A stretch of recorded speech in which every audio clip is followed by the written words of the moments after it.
ಗರ್ಭಿಣಿ ಸ್ತ್ರೀಯರನ್ನ ಯಾಕೆ ಹಾವು ಕಚ್ಚೋದಿಲ್ಲ? ನಾವು ದೇವ್ರ ಹತ್ರ ಕೋರ್ಕೊಂಡಂತಹ ಕೋರಿಕೆಯನ್ನ ಆಚೆ ಹೇಳ್ಬಾರ್ದು ಅಂತಾರ. ಯಾಕೆ ಗೊತ್ತಾ? ಅಂಡ್ ತೀರ್ಥವನ್ನ ತಗೊಂಡ ನಂತರ ಆ ಕೈಯನ್ನ ತಲೆ ಮೇಲೆ ಉಚ್ಕೊಂಡ್ರೆ ಏನಾಗುತ್ತೆ ಅನ್ನೋ ವಿಷಯವನ್ನ ಈ ವಿಡಿಯೋದಲ್ಲಿ ನೋಡೋಣ. ಸೊ ವಿಡಿಯೋವನ್ನೆಲ್ಲೂ ಸ್ಕಿಪ್ ಮಾಡದೆ ಕೊನೆವರೆಗೂ ನೋಡಿ ಅಂತ ಹೇಳ್ತಾ, hi hello and welcome to MM facts. So ತೀರ್ಥವನ್ನ ತಗೊಂಡ ನಂತರ ಅದೇ ಕೈಯನ್ನ ತಲೆ ಮೇಲೆ ಹಾಕಿ ಉಜ್ಕೋತೀವಿ. ಆದ್ರೆ ಆಗ ದೇವಾಲಯದಲ್ಲಿ ತೀರ್ಥವನ್ನ ತಗೊಂಡ ನಂತರ ಆಗ ಕೈಯನ್ನ ತಲೆ ಮೇಲೆ ಹೊರ್ಸ್ಕೋಬಾರ್ದು ಅಂತಿದಾರೆ. ಕೈಯನ್ನ ಜೋಡಿಸಿ ಪ್ರಾರ್ಥನೆ ಮಾಡಬಹುದು, ಆದ್ರೆ ತೀರ್ಥವನ್ನ ತಗೊಂಡ ನಂತರ ಕೈಯನ್ನ ತಲೆ ಮೇಲೆ ಹೊರ್ಸ್ಕೋಬಾರ್ದು ಅಂತ ಕೆಲವೊಂದು ಶಾಸ್ತ್ರಗಳಲ್ಲಿ ಹೇಳ್ತಿದ್ದಾರೆ. ಸಾಧಾರಣವಾಗಿ ಆ ದೇವಾಲಯದ ತೀರ್ಥ ಪಂಚಾಮೃತದಿಂದ ತಯಾರು ಮಾಡ್ತಾರೆ. ಅಂದ್ರೆ ಅದರಲ್ಲಿ ಸಕ್ಕರೆ ಮತ್ತೆ ಜೇನಿನ ತುಪ್ಪ ಇಂತಹವು ತಲೆ ಮೇಲಿರುವಂತಹ ಕೂದಲಿಗೆ ಒಳ್ಳೇದಲ್ಲ. ತುಳಸಿ ತೀರ್ಥವನ್ನ ತಗೊಂಡ ನಂತರ ತಲೆ ಮೇಲೆ ಒರೆಸ್ಕೊಳ್ಳುವಂತಹದ್ ಮಾಡಬಾರ್ದು ಅಂತ ಪಂಡಿತರೇ ಸೂಚಿಸ್ತಿದ್ದಾರೆ. ತೀರ್ಥವನ್ನ ತಗೊಂಡಿದ ನಂತರ ಅದೇ ಕೈಗೆ ನಮ್ಮ ಎಂಜಿಲ್ ಅನ್ನೋದು ಅಂಟಿರುತ್ತೆ. ಆ ಕೈಯನ್ನೇ ತಲೆಗೆ ಹೊರ್ಸ್ಕೊಳ್ಳೋದು ಒಳ್ಳೆ ಫಲಿತಾಂಶ ಕೊಡಲ್ಲ ಅಂತ ಅವರೇ ಹೇಳ್ತಿದ್ದಾರೆ. ಆದ್ರಿಂದಾನೆ ತೀರ್ಥವನ್ನ ತಗೊಂಡಿದ್ ಕೈಯನ್ನ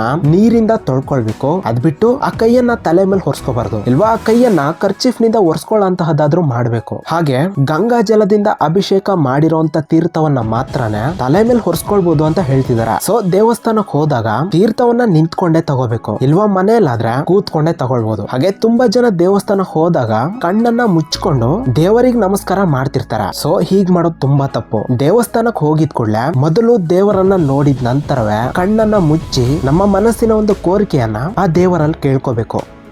ಸಾಧಾರಣವಾಗಿ ದೇವಾಲಯಕ್ಕೆ ಹೋದ್ರು ಇಲ್ವಾ ಮನೆಯಲ್ಲೇ ಪೂಜೆ ಮಾಡ್ಕೊಂಡ್ರು ಯಾವ್ದೋ ಒಂದು ಕೋರಿಕೆಯನ್ನ ಬೇಡ್ಕೊಳ್ಳುವಂತದ್ದು ಸಾಧಾರಣವೇ. ಆದ್ರೆ ಆ ಕೋರಿಕೆ ದೊಡ್ಡದೇ ಆಗ್ಲಿ ಚಿಕ್ಕದೇ ಆಗ್ಲಿ ಅದನ್ನ ಆಚೆಗೆ ಹೇಳ್ಬಾರ್ದು ಅಂತ ನಮ್ಮ ಹಿರಿಯರು ಅಂತಿರ್ತಾರ. ಸೊ ಹಾಗೆ ಯಾಕೆ ಆಚೆಗೆ ಹೇಳ್ಬಾರ್ದು ಅನ್ನೋದಕ್ಕೆ ಒಂದು ರೀಸನ್ ಇದೆ. ದೇವರಲ್ಲಿ ನಾವು ಒಂದು ಕೋರಿಕೆಯನ್ನ ಕೋರ್ಕೊಳ್ತಿದೀವಿ ಅಂದ್ರೆ ಅದು ನಮ್ಮಿಂದ ಸಾಧ್ಯ ಆಗದೆ ಇರೋದೇ ಆಗಿರುತ್ತೆ. ಅಂತಹ ಕೋರಿಕೆಗಳನ್ನ ಆ ಭಗವಂತ ತೀರಿಸಿದ್ರೆ ಆ ಆನಂದಕ್ಕೆ ಹದ್ದೇ ಇಲ್ಲ. ಒಂದ್ ವೇಳೆ ನಾವು ಬೇಡ್ಕೊಂಡಂತಹ ಕೋರಿಕೆಯನ್ನ ಆಚೆ ಹೇಳಿದ್ರೆ ಅದನ್ನ ತಿಳ್ಕೊಂಡಂತವ್ರು ಆಚೆಗೆ ಆನಂದವಾಗಿ ಕಾಣಿಸಿದ್ರು ಕೂಡ ಅವ್ರ ಒಳಗ್ ಮಾತ್ರ ಆ ಕೋರಿಕೆ ನೆರವೇರಬಾರದು ಅಂತ ಅನ್ಕೊಳ್ತಿರ್ತಾರಂತೆ. ಆ ಕೋರಿಕೆ ಈಡೇರದೆ ಇರೋದಕ್ಕೆ ಮಾನವ ಪ್ರಯತ್ನ ಮಾಡುವಂತಹ ಅವಕಾಶಗಳು ಕೂಡ ತುಂಬಾ ಹೆಚ್ಚಾಗಿಯೇ ಇರ್ತವೆ. ಆದ್ರಿಂದನೇ ನಮ್ಮ ಹಿರಿಯರು ಯಾವುದೇ ಆಚಾರ ಇಟ್ರು ತುಂಬಾ ಯೋಚನೆ ಮಾಡಿದ ನಂತರನೇ ಇಡ್ತಾರ.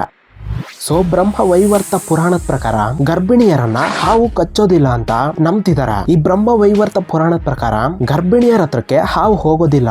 ಹಾಗೆ ಗರ್ಭಿಣಿಯರನ್ನ ನೋಡಿದ ಕೂಡ್ಲೆ ಆ ಹಾವು ತನ್ನ ಕಣ್ಣಿನ ದೃಷ್ಟಿಯನ್ನ ಕಳ್ಕೊಳ್ಳುತ್ತಂತೆ. ಅಸಲಿಗೆ ಈ ಪುರಾಣದ ಪ್ರಕಾರ ಗರ್ಭಿಣಿಯರನ್ನ ಹಾವುಗಳು ಯಾಕೆ ಕಾಟ್ ಹಾಕೋದಿಲ್ಲ ಅಂದ್ರೆ ಮನುಷ್ಯರಿಗೆ ಇಂದ್ರಿಯಗಳಿರೋ ಹಾಗೇನೆ ಈ ಸ್ನೇಕ್ಸ್ಗೂ ಕೂಡ ಕೆಲವೊಂದು ಇಂದ್ರಿಯಗಳಿರ್ತವೆ. ಈ ಇಂದ್ರಿಯಗಳನ್ನ ಹಾವುಗಳು ಆಗಾಗ ಉಪಯೋಗಿಸ್ತಿರ್ತಾವಂತೆ. ಅವುಗಳಿಂದನೇ ಈ ಹಾವುಗಳು ಜೀವಿಸ್ತವೆ. ಈ ಇಂದ್ರಿಯಗಳಿಂದನೇ ಈ ಹಾವುಗಳು ಸ್ತ್ರೀಯರನ್ನ ನೋಡಿ ಗರ್ಭಿಣಿ ಹೌದೋ ಇಲ್ವೋ ಸ್ಪಷ್ಟವಾಗಿ ಗುರ್ತಿಸೋಕ್ ಆಗುತ್ತಂತೆ. ಆದ್ರಿಂದ ಆ ಹಾವು ಅಂತವ್ರನ್ನ ಕಚ್ಚೋದಕ್ ಹೋಗಲ್ಲ. ಸೊ ಈಗ ನಿಮ್ಮೆಲ್ರಿಗೂ ಒಂದು ಡೌಟ್ ಬಂದೇ ಇರಬಹುದು, ಯಾಕೆ ಅವ್ರನ್ನ ಮಾತ್ರನೇ ಕಚ್ಚೋದಿಲ್ಲ ಅಂತ ಪುರಾಣಗಳಲ್ಲಿ ಬರ್ದಿದೆ ಅಂದ್ರೆ ಇದಕ್ಕೂ ಒಂದು ರೀಸನ್ ಇದೆ. ಸ್ಕಿಪ್ ಮಾಡದೆ ನೋಡಿ. ಪೂರ್ವ ಕಾಲದಲ್ಲಿ ಒಂದು ಗರ್ಭಿಣಿ ಸ್ತ್ರೀ ಶಿವ ತಪಸ್ಸು ಮಾಡ್ತಿರೋವಾಗ ಆಕೆ ಶಿವ ತಪಸ್ಸಿನಲ್ಲಿ ಮುಳುಗಿರುವಂತ ಸಮಯದಲ್ಲಿ ಅಲ್ಲೆರಡು ಹಾವುಗಳಿಂದ ಆಕೆ ತಪಸ್ಸಿಗೆ ಭಂಗವಾಗುತ್ತೆ. ಸೊ ಆಕೆ ಹೊಟ್ಟೆಲಿರೋ ಶಿಶುವಿಗೆ ಆ ಸರ್ಪಗಳು ಆಕೆ ಹತ್ರ ಬಂದಿದ್ರಿಂದ ಆಕೆ ಧ್ಯಾನದಲ್ಲಿರೋ ಶಕ್ತಿಯಿಂದ ಆಕೆ ಹೊಟ್ಟೆಲಿರೋ ಪಿಂಡ ಆ ಸರ್ಪ ಜಾತಿ ಹೋಲಿಕೆ ಆಗುತ್ತೆ.